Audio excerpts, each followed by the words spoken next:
श्यामा बिंदवासिनी हर हर महादेव। आप सभी का स्वागत है हमारे यूट्यूब परिवार में। बहुत बार होलिका के उपाय जब लोग खोजते हैं, यूट्यूब पे सर्च करते हैं या अलग अलग पत्रिकाओं में पढ़ते हैं, जगह जगह इंटरनेट पे पढ़ते हैं, फेसबुक पढ़ते हैं, जहाँ यह बात लिखी होती है कि होलिका की रात्रि में जब होलिका दहन जिस दिन होने वाली हो उस दिन पहले जाएं और जिस जगह होलिका दहन होने वाली है वहाँ के मिट्टी को खोद करके वहाँ पे गड्ढा में फलाना चीज़ को जो है रख करके उसको ढक दें और अगले दिन जब होलिका दहन इत्यादि जब संपन्न हो जाता है उसको उखाड़ करके लेके आए, से घर में बरकत बनी रहेगी। कहीं लिखा रहता है कि जो कौड़ियाँ होती हैं लक्ष्मी जी का प्रतीक है उनको अभिमंत्रित करके वहाँ गाड़ करके आ जाएं और अगले दिन लेकर के आए, इससे परिवार में समृद्धि बनी रहेगी। बहुत बार होता है कि होलिका के राख से संबंधित विषयों को लिखा हुआ मिलता है कि होलिका के राख को घर में लाना चाहिए, पूजन स्थान में रखना चाहिए, धन रखने के जगह में रखना चाहिए, शरीर में मल करके स्नान इत्यादि करना चाहिए। विभिन्न प्रकार के उपाय ऐसे होलिका के राख से के विषय में बताए गए रहते हैं। कहीं कहीं इसके विषय में शास्त्रों का प्रमाण भी लोगों के द्वारा दिया जाता है कि होलिका के राख का कितना महत्व है और इसलिए उसका प्रयोग इत्यादि के विषय में बताया जाता है। लेकिन वास्तविकता क्या है, कैसे क्या करना चाहिए, क्या वास्तव में ये सभी चीज़ें सही होती हैं? ऐसा करने से किसी प्रकार की कोई हानि तो नहीं है।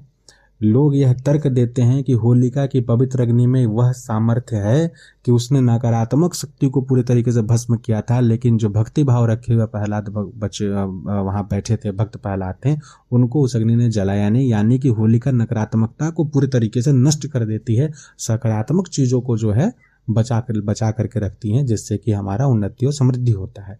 यह बात अपनी जगह में बिल्कुल सही है, लेकिन इसके सिवाय भी जो चीज़ें हैं उसे भी व्यक्ति को जानना चाहिए कि क्यों कोई व्यक्ति, अब एक ही परिवार का दो सदस्य हैं, दो कोई एक ही उपाय को पढ़े, दोनों अलग अलग जगह में रहते हैं, एक व्यक्ति उसी उपाय को किया यानी होलिका के राख को लेकर के आया, अपने धन रखने वाले जगह में रखा, उसकी आर्थिक समृद्धि शुरू हो गई, बहुत अच्छा, उसका बहुत पॉजिटिव एक्सपीरियंस रहा। दूसरा व्यक्ति किसी और जगह कराने वाला है, वो कहीं और से लेकर के राख को आया, इसी प्रकार से उसी विधि विधान से जो भी उसे बताया गया पढ़ा था, लेकिन उसे जो है व्यापार इत्यादि में हानि होने लगी, उसका सर्वनाश विनाश शुरू हो गया। ऐसा क्यों होता है? इससे पहले कि इस विषय को और स्पष्ट रूप से समझाएं, अंदर भीतर घुस करके एक विषय को स्पष्ट करें, आप सभी से निवेदन है कि इस प्रकार की विभिन्न जानकारियों को जानने के लिए चैनल को जरूर सब्सक्राइब कीजिए।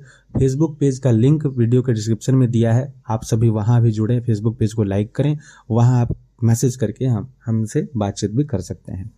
इस विषय को जानिए कि होलिका का जो विधि विधान हुआ करता है, एक वीडियो में बता चुके हैं कि पहले के समय में किस तरीके से उस विधान को किया जाता था। 1 माह तक पूर्ण पूजन होता था होलिका के स्थान को जहां होलिका दहन होने वाली है, और उसके वहां पर पूरे तरीके से उस भूमि को प्रक्षालित करके सही से गोबर से लीप करके पूरे 1 माह तक वहां पूजन इत्यादि होता था। अभी के समय में यह चीज नहीं हो रहा है। और वह दंड जो वहां पर स्थापित किया जाता था वह ग्राम देवता या क्षेत्रपाल के स्थान पर जो है, या नगर खेड़ा जो भी शक्ति हैं उनके पास वो वर्ष भर रहता था कि उस पूरे नगर की, उस पूरे गांव की सुरक्षा हो, जो कि भक्त प्रहलाद के साथ नरसिंह भगवान का प्रतीक होता था। अभी के समय में सबसे पहले ये सारी चीजें नहीं होती। दूसरा बात, जब जिस समय इन सभी विधानों को बताया गया है उस समय पूर्ण वैदिक रीति रिवाज से हर चीजों को किया जाता था। अब जैसे शक्तिपीठ है, ज्योतिर्लिंग क्षेत्र है, उस जगह में जो होलिका दहन इत्यादि होता है, वहां पर अगर आप यह विधि विधान करेंगे तो शायद संभव हो कि आपकी उन्नति है, लेकिन उसमें भी गड़बड़ी है। उसे भी पूरी तरीके से सुनिए कि कैसे गड़बड़ होती है, क्या गड़बड़ी होती है और क्यों दिक्कतें आने शुरू हो जाती है। होलिका के राख को लाने के पश्चात विनाश क्यों आरंभ होता है, इस विषय को मुख्य रूप से समझने का प्रयास कीजिए। व्यक्ति अपने घर की जितनी भी नकारात्मकता है, इसी चैनल पे हम कितने होलिका से संबंधित जो वीडियोस अभी डाल रहे हैं या डाल चुके होंगे, आप सभी सुने होंगे, जिसमें कि हर चीज को बताए हैं कि ले जाकर के होलिका के अग्नि में आपको स्थापित करनी है, वहां वो उसे ग्रहण करेंगी। सारी नकारात्मक चीजों को वहां पर वो जलाकर भस्म तो कर देंगी और हो सकता है कि उनकी गति भी कर दे, वहां से चल भी जाए, लेकिन उसके पीछे का कारण ये होता है कि सबकी गति और इसलिए नहीं हो पाती है वहां पर क्योंकि हर जगह पूरे विधि विधान से तो होलिका जलती नहीं है। होलिका को विधि विधान से, वैदिक रीति रिवाज से जलाने वाले जो स्थान है वहां पे अगर एक तरीके से अगर हो रही है, विधि विधान से हो रही है, तो वहां पर ये चीज संभव है। लेकिन आप देखिए कि वहां पे कौन से लकड़ी का प्रयोग हो रहा है। गाय के गोबर से बने हुए उपलों का प्रयोग हर जगह होता नहीं है। किसी भी तरीके के वृक्ष को काट करके लकड़ियों को तोड़ फोड़ करके रख देते हैं, काट पीट करके रख देते हैं। किसी भी तरीके के, यहाँ तक कि गाड़ी के टायर होते हैं, चक्के होते हैं, उन सभी को ले जा करके पूरा रख देते हैं। विभिन्न प्रकार के झाड़ियों को इधर उधर से उखाड़ के ले जा करके रख देते हैं। तो जब जो वहाँ कच्ची सामग्री जो मुख्य व्यवस्था जो बनाई जा रही है वो पूरी तरीके से अवैधिक है। जंगलों से झाड़ियों से उठा पिटा के कहीं से भी ला के रखा गया है। तो आप एक कैसे सोच सकते हैं कि वहाँ की चीज़ों को जब आप अपने शरीर में लगाएंगे, धन के रखने के स्थान पर रखेंगे, तो वो आपको समृद्धि देगी। वर्ष भर जिस स्थान पर कभी कोई जाता ही आता नहीं था, उस जगह को एक दिन में साफ सफाई करके उस जगह में पता नहीं क्या है नहीं है, उस जगह में होलिका दहन हो रहा है। वो नाम मात्र के लिए केवल, चलिए हो तो रहा है होलिका दहन मानते हैं, लेकिन आप अपनी चीज़ों को वहाँ जरूर विसर्जित कीजिए, जो सारे उपाय हैं, लेकिन राख लाएंगे तो दिक्कतें होंगी। सबसे पहले तो कारण ये बनेगा कि चीज़ें जो है वो वहाँ सही नहीं, जिन चीज़ों का वहाँ प्रयोग किया जा रहा है वो चीज़ें सही नहीं है। आप जो शक्तिपीठ इत्यादि ज्योतिर्लिंग क्षेत्र है, वहाँ पे जो होलिका दहन होता है उसका विधि विधान देखिए। बिल्कुल पूरे गाय के गोबर के कंडे होते हैं, अच्छे अच्छे वृक्ष के पेड़ होते हैं, पेड़ों की लकड़ियाँ होती हैं, नवग्रह की लकड़ियाँ होती हैं, तरीके से वो पूरा पूजन होता है। अपने एक मास का पूजन शुरू हो गया होता है, तरीके से सारा चीज़ किया जाता है, पूजन होता है, वेद मंत्रों का स्वस्ति वाचन इत्यादि पाठ इत्यादि होता है सारा चीज़, तब होलिका प्रज्वलित होती है वहाँ पे। बाकी यह जो नगरों में शहरों में इधर उधर जो होता है वहाँ कहाँ कुछ हो रहा है, तो ऐसे में आपको कहाँ से लाभ प्राप्त होगा, सबसे पहला चीज़ है। दूसरा चीज़ ये, चाहे शक्तिपीठ इत्यादि का वैदिक विधि विधान से सही तरीके से जहाँ किया गया वहाँ पर भी ये चीज़ लागू है, और शहरों में भी लागू है, गाँवों में भी लागू है। क्या चीज़ लागू?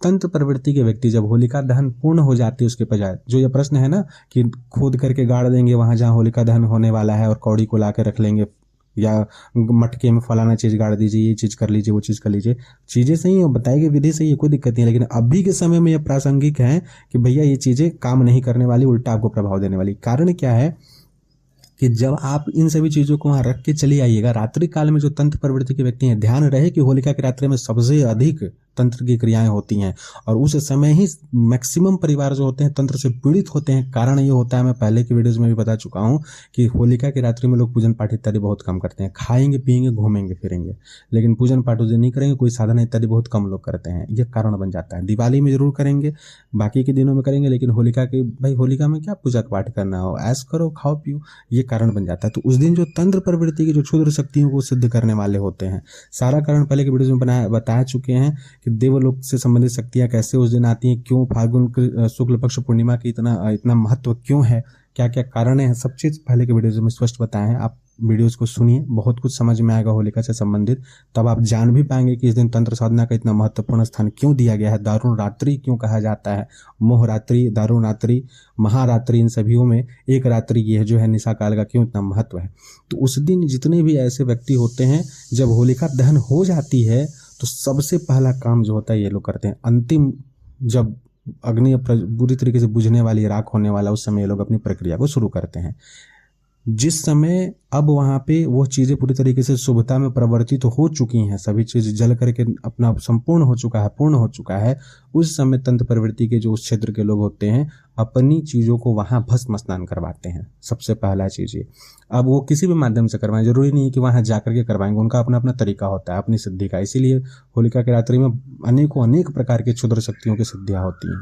सबसे पहला उनका मतलब ध्येय यही रहता है कि सबसे पहला काम मैं कर लूँ, तो वो करेंगे। अब वो अपनी चीज़ों को वहाँ ले जा करके रख करके आ जाएंगे, किसी चीज़ को विसर्जन करेंगे। जलती हुई होलिका में वो लोग नहीं करेंगे, इस चीज़ का विशेष रूप से ध्यान रखें।